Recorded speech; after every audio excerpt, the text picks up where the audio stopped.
नमस्कार साथियों, मैं हूँ विनय शर्मा कानूनगो। आप लोगों के लगातार प्रश्न आ रहे हैं, आप लोग पत्रिकाएं भी लेकर के आते हैं। मुझे बहुत अच्छा लगता है। आपकी जब समस्याओं का समाधान होता है तो हमें लगता है कि हमारा वीडियो बनाना सफल हुआ। मीना जी का सवाल है कि मेरा जो बच्चा है बहुत ज़्यादा चिड़चिड़ापन उसके अंदर बना हुआ है, वह हमारी बातें नहीं सुनता है, हमसे अलग रहता है, गुमसुम सा रहता है, हमसे बातें शेयर नहीं करता है। तो मैं आपको बता देना चाहती हूँ कि यदि इस बच्चे में ये समस्याएं आ रही हैं, पहली बात तो किशोरावस्था है। किशोरावस्था में और कम्युनिकेशन गैप होने से बच्चे हमसे अपनी पर्सनल बातें शेयर नहीं कर पाते हैं। पहले तो आपको उनका अपना मित्र बनना होगा ताकि वो आपसे अपनी हर बातें आराम से शेयर कर सके। यदि वो किसी कुंठा में है तो आप उनकी परेशानी स्वयं दूर कर सकते हैं। यदि आप स्ट्रिक्टली माहौल घर पर रखेंगे, आप उनको सिर्फ इंस्ट्रक्शन देंगे, आप उनको सिर्फ निर्देश देंगे कि आपको ऐसा नहीं करना है, वैसा नहीं करना है, तो वो आपसे दूरी बनाना शुरू कर देंगे, आपसे डिस्टेंस जो है वो बनाएंगे और उनकी जो समस्याएं अंदरूनी चल रही है या उनकी जो समस्याएं हैं वो आपसे शेयर करने में भी डरेंगे। यदि आपका बच्चा मानसिक रूप से परेशान चल रहा है या फिर बहुत ज़्यादा चिड़चिड़ा सा रहता है या फिर हर बात में आपकी हर बातों पर नाराज होता है, गुस्सा होता है, तो आपको करना क्या है मैं आपको बताती हूँ। जब वह बच्चा सोया रहता है तो आपको उसके कान पे जब वो गहरी नींद में रहे तब आपको उसके कान में कहना है कि बेटा हम आपसे बहुत प्यार करते हैं, आप हमसे अपनी बातें शेयर कर सकते हो, आपकी जो भी मानसिक समस्याएं हैं हम उसका समाधान करने में सक्षम हैं। आप उनसे प्रेम से उनको जो है वो बार बार यही कहे कि आप जो काम कर रहे हो वह गलत है। यदि वो कुछ गलत दिशा में जा रहा है तो आप उनको बिल्कुल निर्देशित कर सकते हैं। जब वह सुप्त अवस्था में होता है तब उसका जो सबकॉन्शियस माइंड है वह बहुत अच्छे से उस बातों को एक्सेप्ट करता है और बच्चा जो है वह महीने 2 महीने में बिल्कुल सुधर जाता है। ये आजमाया हुआ उपाय है। बहुत सारे लोग आते हैं हमारे पास कि हमारे बच्चे में ये समस्याएं हो रही है या वो हमसे बात नहीं कर रहा है। कभी कभार दूसरी भी वजह होती है कि बच्चे हमसे बात शेयर नहीं कर पाते हैं या फिर जिनकी कुंडली में लग्नेश जो है वो अस्त हो जाता है या नीच ग्रहों की उस पर दृष्टि पड़ती है, तब भी जो है वो बच्चा चिड़चिड़े स्वभाव का हो जाता है।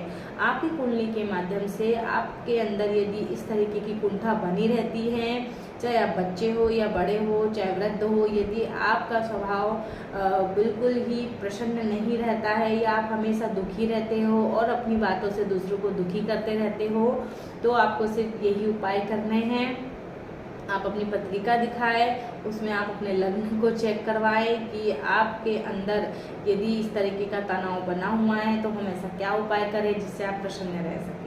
दूसरा उपाय है कि यदि आपका बच्चा बहुत ज़्यादा चिड़चिड़ा रहा है या परेशान कर रहा है तो आपको एक उपाय करवाना है। उसे रोज़ जो है शिव मंदिर लेकर के जाए, जहाँ शिवलिंग होता है वहाँ पर उनसे रोज़ जो है वो दूध चढ़वाए या शिवलिंग के ऊपर जो भी तिलक लगा होता है या चंदन का यदि लगा हुआ है तो वो बहुत ही अच्छी बात है। चंदन का टीका लेना है और अपने बच्चे के सिर पर लगाना है। चंदन का टीका लगाने से और इस प्रकार का वैदिक उपाय करने से धीरे धीरे जो है उसका माइंड आपकी आज्ञा की ओर जो है वो बढ़ने लगेगा, वह आपकी बातें मानने लगेगा और आपके निर्देशों के अनुसार भी चलेगा।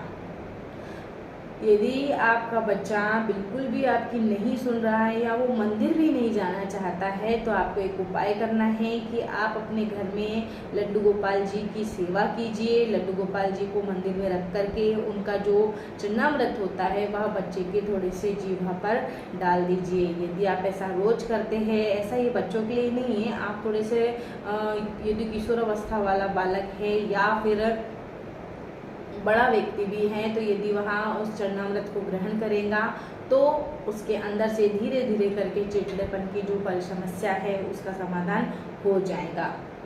यदि आपका बच्चा आपके साथ नहीं रहता है, वो कहीं बाहर पढ़ रहा है और उसके अंदर ये वाली समस्या है कि वह बहुत ही नाराज होता है या आपकी बातें नहीं सुनता है या फिर उसके अंदर किसी न किसी प्रकार की चिड़चिड़ापन की जो आदत है वो बनी हुई है, तो आपको एक उपाय करना है कि आप उसके लिए कभी भी जो है वो फल वगैरह लेकर के जाए या फिर जो भी आप उसको अनाज पानी जो कुछ भी आप पहुंचाते हैं तो उसे सबसे पहले भगवान भगवान के मंदिर में सामने उनके रखे, या फिर जो है उसमें थोड़ा सा तुलसी का टुकड़ा डाल दे और फिर जो है उसको सामग्री भिजवाए।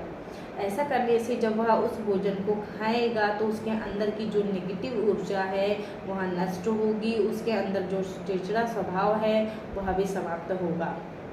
मैंने बहुत सारे लोगों को देखा है कि लोग जो है कभी कभार छल कपट भी करने लगते हैं, दूसरों को परेशान करने के लिए स्वयं भी परेशान होते रहते हैं। तो यदि ऐसा कुछ आप कर रहे हैं तो ये भी आपके अंदर की जो कुसंगति है वह खुद ही अपने आप समाप्त होती चली जाएंगी।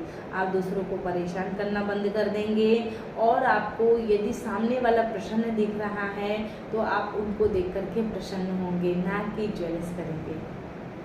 कुछ छोटे छोटे उपाय होते हैं जिनके माध्यम से हम अपने अंदर की जो कुंठाएं होती है उसको समाप्त कर सकते हैं। बहुत सारे लोग ऐसे होते हैं जो कि हमेशा कुछ अजीब से, या बोल सकते हैं कि उनका